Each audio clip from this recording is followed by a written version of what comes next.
Awungitshele, ngabe usukhumbula ugogo wakho yini? Sawubona. Ukhona? Ungabe umtshelile uAbraham ukuthi uzizwa kanjani? Uye wathini? Gogo. Yini manje? Kwenzakalani ngephimbo lakho?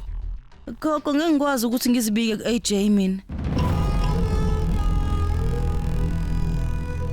Soloke ngafika lana ngile ngenza amaphutha amaningi nje. Angazi ngizomtshela kanjani ngemizwa yami mina uAJ. Bese nginquma yonke into. Futhi bengizokwenza ngendlela enhle. Kodwa manje ngiyazi ukuthi uAJ ngiyakavume kuntombazana eyisilima eyenza amaphutha ehlala ingacabangi nje. Angikwazanga ukuziphatha kahle na izinsuku ezimbili. Uzohlela kanjani pho nami impilo yakhe yonke angenza unkosikazi wakhe? Ngiyaphinda ngithande mina. Lila ima kancane uzongilalela nje. Buka sithandwa sami ukhona yini umuntu ongashintsha ngobusuku obodwa? Kungenzeka lokho? Ngisho noma ngathiwa wenza izinto ngokuhluka izinsuku ezimbili usazophinde futhi ubuyele kuwena futhi mntanami. Kuyiqiniso, angithi? Ucabanga ukuthi uyisilima futhi awujwayelekile, yebo. Yebo kunjalo. Pho iphi inkinga? Kusiza ngani ukuthi uzenzise izinsuku ezimbili ngoba nje ufuna ukuthi unqobo uAbraham mntanami ngitshele. Awukufuni lokho angithi? uAbraham kuzomela ukuthi akwamukele ngendlela oyona wena. Akusikhona lokho kulindele wena.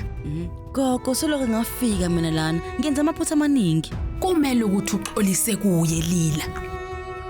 Usuwatholile amaphutha akho futhi wawabona ngithi kulungileke. Yilokho kubalekile.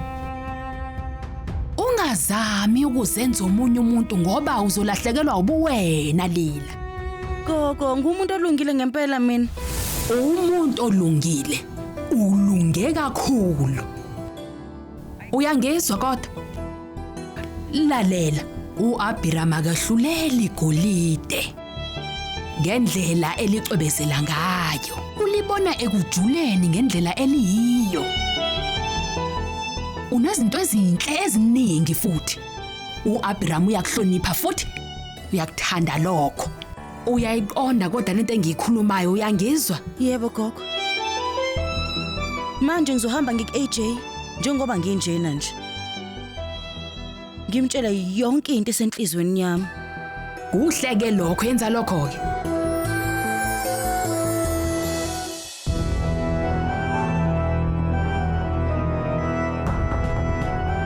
Inani elingaphansi kwela AJ.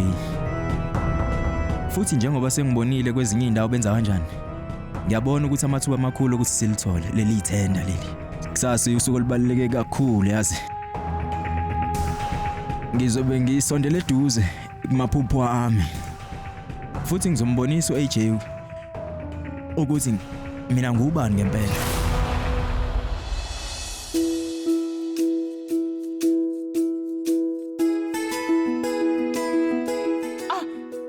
Ayibo. Revati. Ungani ungaqondi ngisho into encane nje? Ha? Washa neveselo uyisule nayo njengamanje. Lalela, kumele ukhumbule into eyodwa. Uma sesisa le vessel kaJahagita, kumele thina mase sibuya sishiye khona kanjalo. Bese ngenza ngathi ngiyolanda ivessel ke ukuze ngizokwazi ukukhuluma nabo, ngibazi kangcono. Ngisondeze nje kubona, ha? Ngani kuyithini kufanele njalo siye kubona? Silokho sihamba siphindelela ngaso sonke isikhathi. Hey wena ufana nseno baba wakho.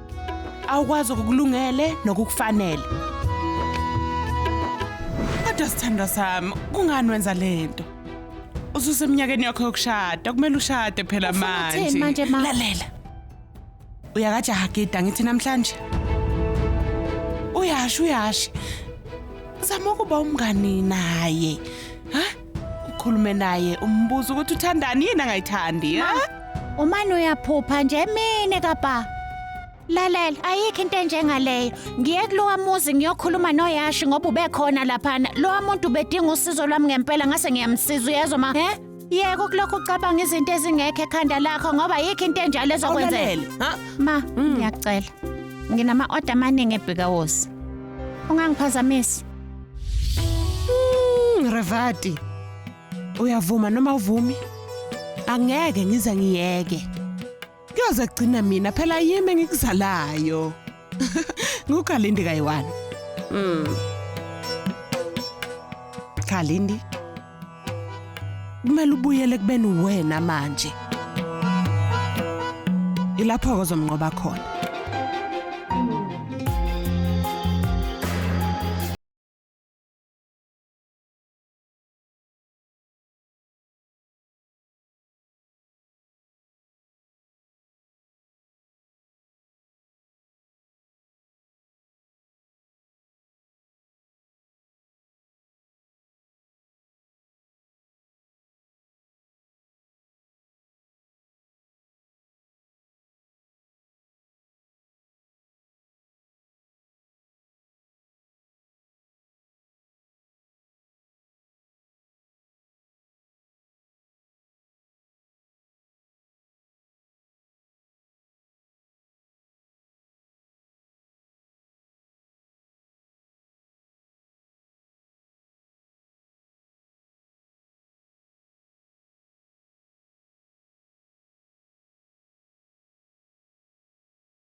AJ.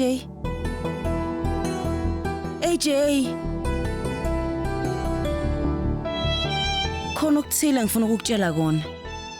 Lila futhi. Kusuka lizolo wenza lokho. Manje ngizokubuza ukuthi yini lo ufuna ukuyisho kodwa wena into ozongitshela wena uzothi akukho. Kulokho ngifuna ukukutshela into ehlukile.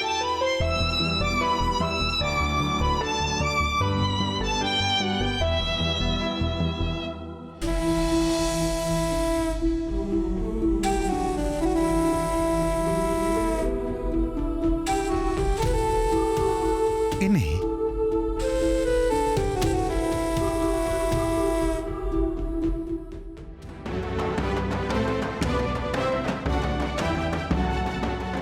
Ngiyakuthanda.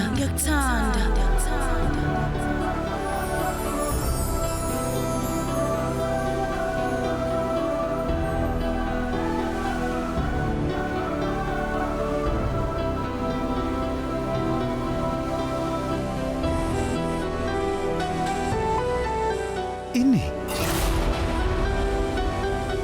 Yebo AJ. Ngiyakuthanda kakhulu. Yebo buyungicasule. Unenhliziyo encane, uyathanda ukujezisa abantu. Futhi khona abantu abangakaze bahleke, abahlale bediniwe njalo nje ufana nabo. Kodwa unenhliziyo enhle. Ngoba phela uba nomunye ongafuna ukuba umnyeni kwintombazane ashada nayo ngendlela esashada ngayo thina.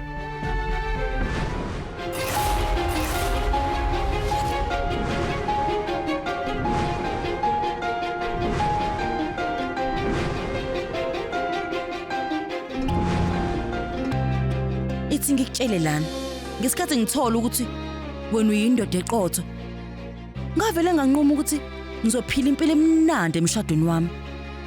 Ngangakaze ngicabange ngothando mina. Kodwa wena AJ awuyena nje umnyeni wami kuphela. Umngani kimi. Umlingani wami. Uyangisiza ngaso sonke isikhathi ngisenkingeni.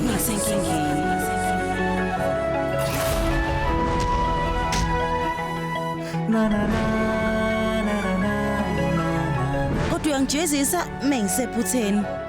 Futhi njalo mengigula wena ungimasaje inyawo zami ngaphansi kwazo ngisho gitazi. Ngilahlekelwe u6 million. Kodwa wena ubungenandaba nemali. Naloko ungiququzelile ukuthi ngiwine. ulele ngimaziyo. Ubuye ekhaya emva kokubulala amabhodo. Udliwa ngithi.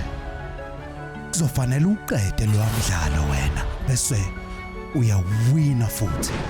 AJ yebo uHitler. Kodwa ngikuvimbanga ukuthi uciphaze ibhasa. Kodwa mina ngulila. Futhi ngeke ngize ngisabe kalula. Ngimphambi kwakho nesibindi ngizolwela uthando lwethu sobabili. Ngisho ukuthi noma ngathiwa lento engishoyo uyizwa kanjani. Kodwa kumele ukwazi ukuthi iqiniso limsulu. AJ ubukhona bakho ubuwena bungenza ngikuthande. Khona isikhathi la ngangazi ukuthi ngikwazi ukuphila impilo yami yonke nginawe. Kodwa namuhla kushintshile. Angiziboni ngiphila ngisho lodwa usuku ngaphandle kwakho. Ungaphuthelwa ukuzibophezela ngo7 ntambama njalo ngomsombuluko kuya kuLesihlanu on yours truly zizonke sisonke DStv channel 169.